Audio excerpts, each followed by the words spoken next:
This is one called Routes to the Liquor Store. They also used to make visits there as well.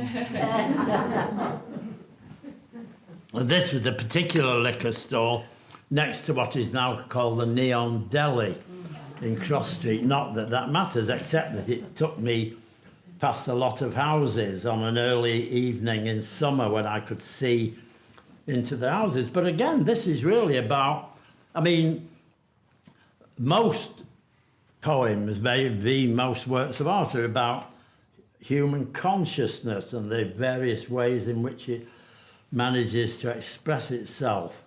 And this poem is quite overtly about that, because it starts by talking about how I imagine or fail to imagine the world, or how it shifts about in front of me. In terms roughly understood, misunderstood, and beyond my comprehension, the world continuously imagines new versions of itself in my head.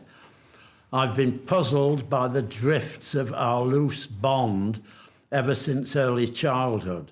Now, settled at 52, I'm impatient for such thoughts, such ways to get through a verse unless they lead me somewhere, like routes to the liquor store, on which I dawdle and pause, brooding on new-made lines taught as high summer's timeless blue, or on people seen at ease through open doors on warm nights when summer is nearly done, survivors of one more day who sprawl in chairs or argue with unseen others, or scan magazines, or switch off lights to stare out at the dark trees.